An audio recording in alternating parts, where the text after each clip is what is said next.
such a beautiful man. I was lucky to know him, and I will never, ever forget him. I truly hope the people in the media can find it within themselves to give his family some privacy during this horrible time. And this from Ben Affleck, heartbroken. Thanks, Chief, for your friendship and for what you gave the world. Robin had a ton of love in him. He personally did so much for so many people. He made Matt and my dreams come true. What do you owe a guy who does that? Everything. May you find peace, my friend. And this from former President Bill Clinton. Grateful for the life of Robin Williams, a true talent and a wonderful friend. He will be missed by so many.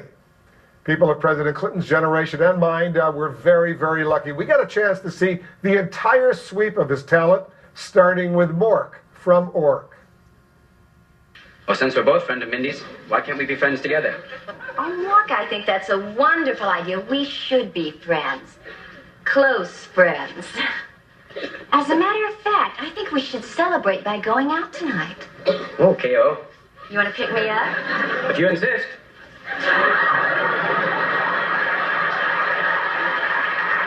Is that what you do on a date? Yeah, well, whatever turns you on. That did. And joining us now, the first temptation of Mork herself, Morgan Fairchild. Morgan, thanks very much for joining us. You worked with Robin Williams very early in his career. In fact, you signed on for your role on Mork and Mindy before anyone even knew about the show, before anyone really knew who he was. So what drew you to him?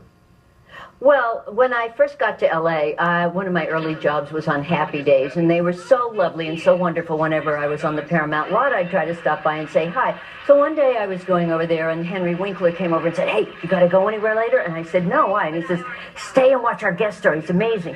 So I stayed, I thought for 15 minutes. I stayed the whole afternoon just to watch this Mork thing, and just to tell this guy that he was a genius. I just had to stay and tell him that as one actor to another. And a few months go by, and I get a call from the agent, you know, good news, you got a TV movie, bad news.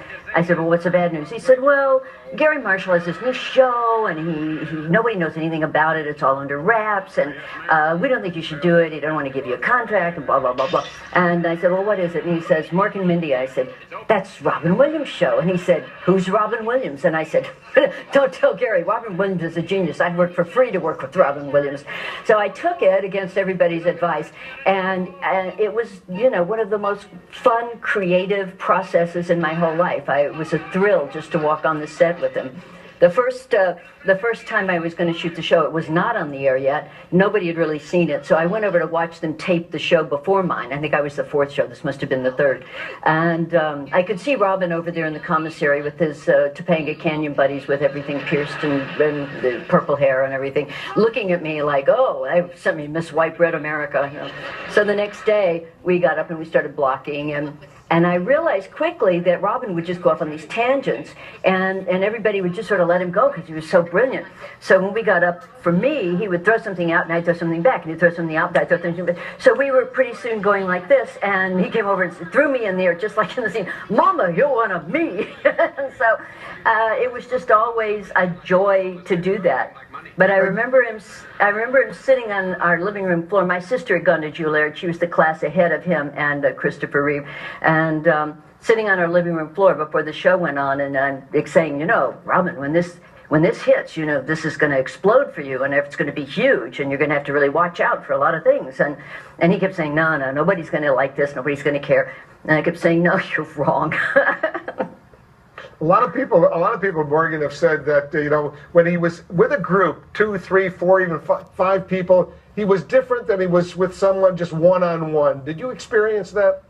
Oh, definitely. He was like that. If there were 2 people in the room, he had to perform. If you were just one-on-one, he would be much calmer and just really talk. He didn't feel that need to perform. But if there were two people in the room, it was very different. But as Mort got more and more successful, you know, he was getting pulled in so many different directions. I just always remember one day he had a green parrot, and he had not been going home.